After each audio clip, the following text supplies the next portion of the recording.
Hello everyone, welcome back to my channel Shikha the all in one. আজকে আমি তোমাদের সাথে এই ব্লগের মাধ্যমে দুটো ইনফরমেটিভ টিপস শেয়ার করতে চলেছি। কি সেই টিপস? প্রথমটা হলো তুমি তোমার 7 মাসের বাচ্চাকে নিয়ে কিভাবে কাশী বিশ্বনাথ দর্শন করে আসতে পারো, আর দ্বিতীয়টা হচ্ছে তুমি মাথা পিছু মাত্র 2000 টাকার মাধ্যমে কিভাবে কাশী বিশ্বনাথ ঘুরে চলে আসতে পারো।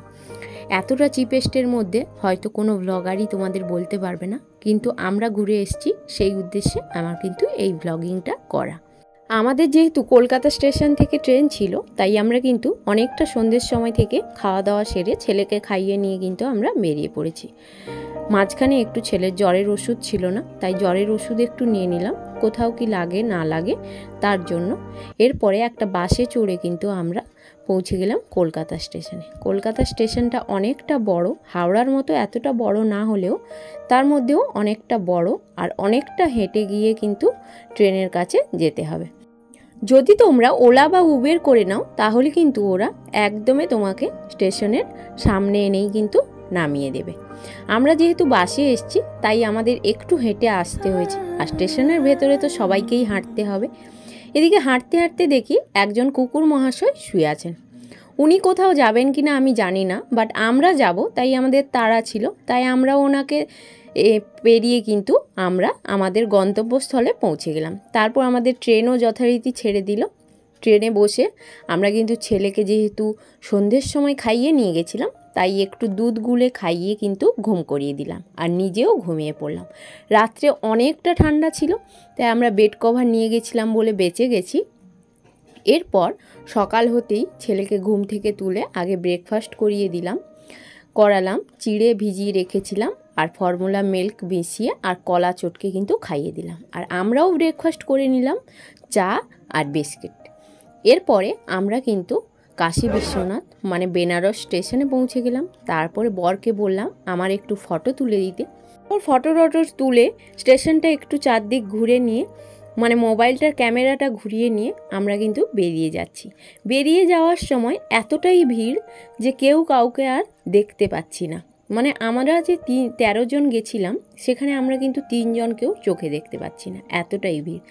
তার মধ্য দিয়ে আমি বরের পিছু পিছু গিয়ে আমি আর আমার ছেলে মিলে বাইরে বেরিয়ে এলাম। যথারীতি সবাই বেরিয়ে এলো আমাদের টিমের। আমরা কিন্তু আগে থেকে রুম বুক করে যাইনি, তাই আমরা স্টেশনের বাইরে বেরিয়ে ভাবছিলাম কোথায় যাওয়া যায় বা কী করা যায়। সেই ফাঁকে ছেলের একটু গরম লাগছিল বলে একটু জল খাইয়ে নিলাম। এবার অনেকগুলো টোটোওয়ালা ছুটে এসে বলল যে আপনাদের কোনো ভাড়া লাগবে না, আমরা আপনাদের অনেকগুলো হোটেল ঘুরিয়ে দেখাবো মাত্র 50 টাকার বিনিময়ে। তো আমরা ভাবলাম ঠিক আছে। ও মা, গিয়ে আসল সত্যটা জানতে পারলাম যে টোটোওয়ালাগুলোর সঙ্গে বড় বড় হোটেলের টাই আপ আছে। যেখানে ভাড়া লাগবে 300 টাকা, সেখানে কিন্তু ওদের যাওয়াতে ভাড়া বেড়ে যায় 3000 টাকা। সেইটা কিন্তু আমরা জানতে পেরে গেছিলাম। তো সেই জন্য আমরা কি করলাম, একটা জায়গায় মেয়েরা লাগেজ আর বাচ্চাগুলো একটা জায়গায় স্টে করলাম, আর আমাদের টিমের ছেলেগুলো যে ছিল তারা কি করলো, রোড থেকে একটা টোটো ধরে অনেকগুলো হোটেল ঘুরে দেখলো। তো মাঝখানে একটু খিদে পেয়ে গেছিলো। ওখানের একটা ফেমাস আইটেম হচ্ছে ব্রেডকে বেসনের মধ্যে ডুবিয়ে চপচপা তেলে ভাজা। খিদের সময় কিছু না পেয়ে ওইগুলো খেয়ে পেট ভরাতে হলো। তারপরে 80 ঘাট ছিল কাশী বিশ্বনাথের ঘাটগুলির মধ্যে আর একটি ঘাট। এই যে ঘাটটা দেখতে পাচ্ছ, এটার নাম হচ্ছে 80 ঘাট। ওখানে অনেক দোকানদানি বসেছে, সব কিছু ঘুরে দেখলাম একটু সময়। শেষমেশ আমাদের কিন্তু রুম পাওয়া গেল, একটা রুম পাওয়া গেল। এটা হচ্ছে মারোয়ারি সেবাশ্রম, খুব কম রেটের মধ্যে খুব ভালো রুমগুলো একটু ছোট হলে কি হবে, 5 স্টার হোটেলের মতো ঝকঝকে চকচকে না হলেও খুব ভালো, আর বাথরুম কোয়ালিটিও খুব ভালো আমি বলতে পারি। ওখানে গেলে অবশ্যই এখানে একবার ভিজিট করে এসো।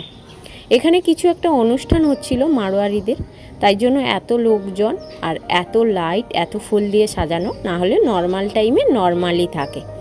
একদম শুনশান জায়গা, 3-4 তলা বাড়ি, অনেকগুলো রুম, যেটা ইচ্ছে তোমার পছন্দ সেটাই নিতে পারো। পুরোনো দিনের রুম হলে কি হবে, 300 টাকা বাজেটের মধ্যে একটা অনেক ভালো একটা থাকার জায়গা। আমি তো বলবো এত কম প্রাইজের মধ্যে বেনারসে গিয়ে তোমরা কিন্তু কোথাও রুম খুঁজে পাবে না।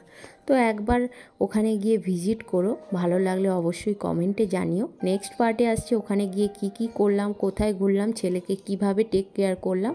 তো চ্যানেলটা সাবস্ক্রাইব করে পাশে থেকো পরের ভিডিওর জন্য।